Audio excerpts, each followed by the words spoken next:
And we'll begin with some breaking news. A Frenchman has been arrested at London's Gatwick airport with a weapon. The airport was evacuated after the incident. The man was nabbed while carrying a weapon, which is yet to be identified. The North Terminal, which was shut down after the terror scare, has now been reopened. Belgian police, meanwhile, carried out raids in a Brussels neighbourhood in connection with the Paris attacks. The Belgian TV aired reports of the raid, and there were also reports about arrest of a suspect. That's the latest that we are hearing at this moment. Though the Gatwick airport has been opened, a French national has been arrested with a weapon, whereas raids and checks are being carried out in the whole of Europe. Let's go across to Smita, who joins us now. Smita, earlier in the day, we also heard that Germany said that an individual who was arrested on the 5th of November in a town called Bavaria, there could in fact be some links between him as well as the terror attack that took place in France. So a number of these countries are now pitching in with investigation. Absolutely, Sanket. This is a threat which is not just Paris's threat. It's a threat that is faced by France, Germany, the European countries themselves. The number of, in fact, European fighters in the ISIS has actually grown by, if you look at the numbers, as far as France is concerned, the estimate suggests that some 525, in fact, French fighters in the ISIS, of which some 250 are actually returnees at this point. But clearly, while the investigations are very, very initial, and it's not being said that this is an attack that actually has been orchestrated by the ISIS, but all sorts of leads and investigations being looked into, also keeping in mind the kind of recent arrests that have been made over the last few weeks, especially. We have seen some of these lone wolf attacks taking place as well on the streets of Paris in various forms. And these are all, the investigations, in fact, are probing into all these possible angles as well. We were told that, in fact, one of the attackers, there was a Syrian passport found on the bomber's body. There's also another Egyptian passport which reportedly has been found as far as these bombers are concerned. The other interesting, in fact, angle that is coming up is that perhaps one of the alleged, the French attackers, also had a connection with the French police. So they are also now suspecting that there could be an insider's job as well. They're trying to look into all of those angles, because when you think of these attacks that were orchestrated at such a huge level at 6 different places, even though they had chosen soft targets, soft installations where there were not too much of high security, but this definitely required a lot of planning and management that must have gone into this conspiracy. Absolutely. And that point that you are mentioning, let's put that breaking news on the screen right now. The Paris concert gunman was French, known to have Islamist ties. One of the gunmen who died after attacking a Paris concert hall on Friday had French nationality. Sources say he's known to have ties with militant groups. The revelation was made by sources close to who are carrying out an inquiry into the series of deadly attacks in Paris. The same source said that the gunman's body had been identified by his fingerprints and that he was from a suburb south of Paris. That's the latest that we are hearing at this moment.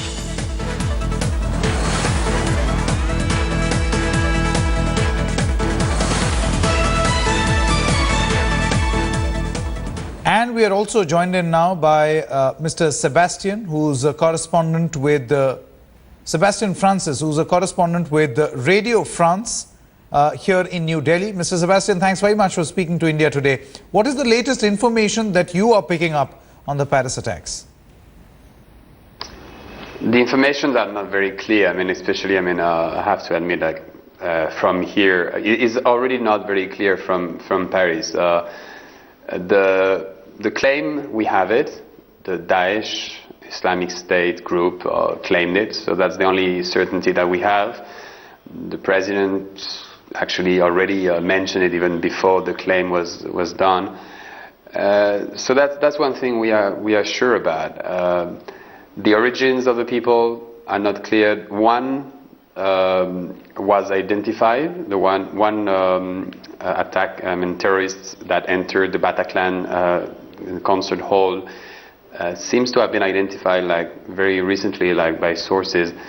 saying that he was 30 years old, identified by the intelligence service of France under a very high level of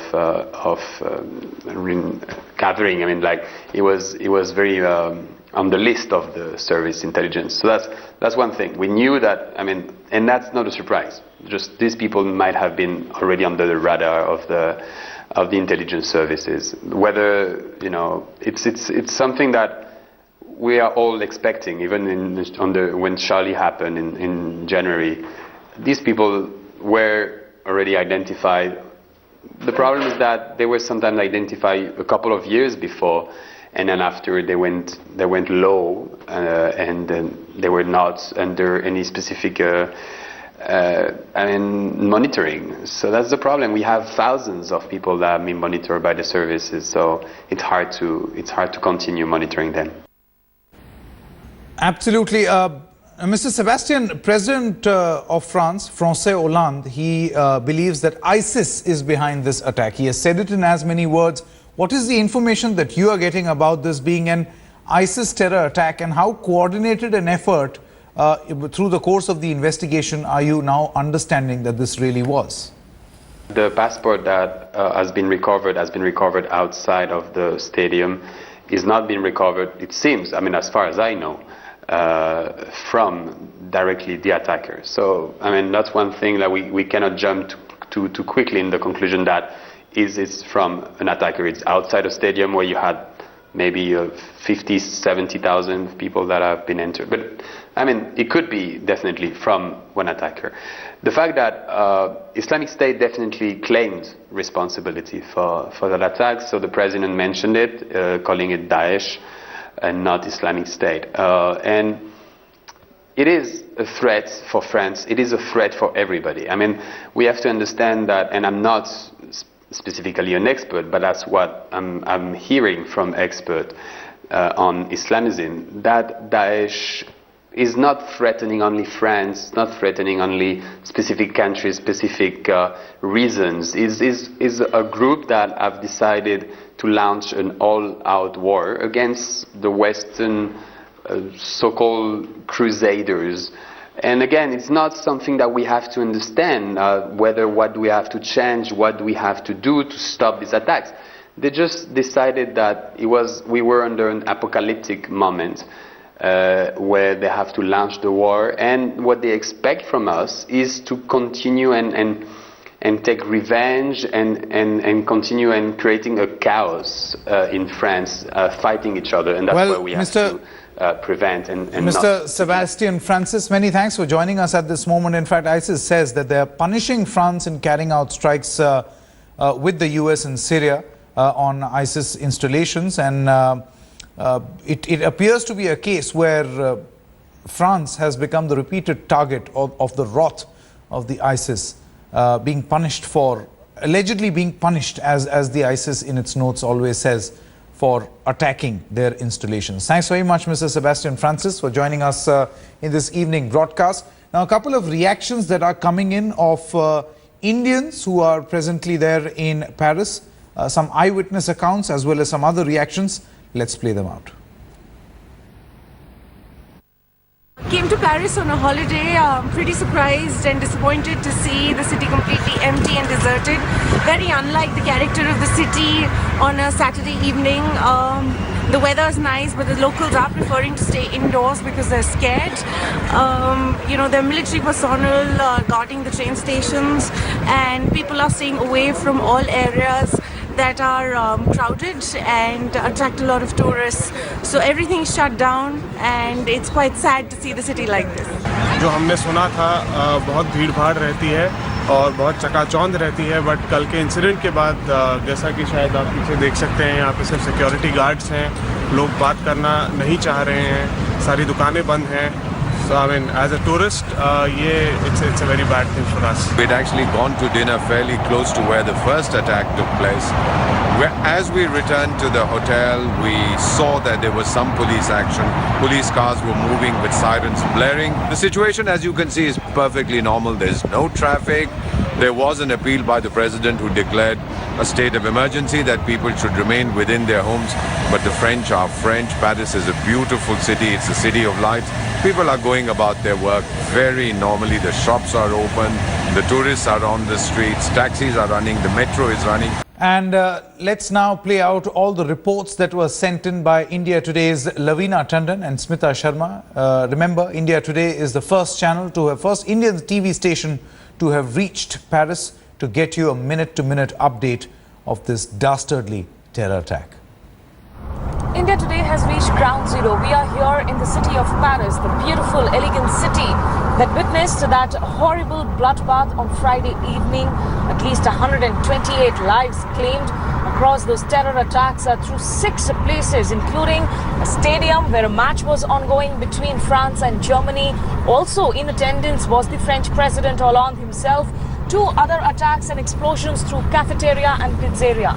Right now we are on our way from the airport to the central parts of the city where curfews in fact have been clamped down now. This is the first time after 1944 that this is happening in Paris. Though the resilience of the people here was most amazing through social media, through television, the kind of message and the solidarity that outpoured was very heartwarming at various levels. Here in Paris, this is Smita Sharma for India Today. Outside the concert hall Bataclan, where maximum number of casualties were reported after 9 p.m. attack yesterday by gunmen. If I can read, there are a lot of flowers and a lot of letters here that have been kept and I would like to read from one of them which says, "Words just cannot describe how much my heart breaks for everyone who was here yesterday." This definitely has touched France to the core. And it's six places where these attacks have taken place. 8 people in all doing all this. Emergency has been declared in France. The president of France, Francis Hollande, is not going for the G20 summit. Police has also said that there is a car with a foreign number plate with black seat that needs to be looked out for, and if someone sees it, then they should report it and not go near it. There is so much of attention from the world media here, and also 1,500 military personnel helping on the ground. Once again, Paris has become the center of terror in Europe. Lavina Tandon for India Today from Paris. Now, after 2 explosions near the National Stadium in Paris, where a France-Germany soccer match was being played, the 2 sides played on to the end. Then the fans assembled onto the pitch while waiting for all exits to be declared secure. In a stunning display of unity, they sang the French national anthem as they exited the stadium. Now, French President François Hollande was also inside the stadium while it was being evacuated, and he was taken away in a helicopter at about 10:15 local time.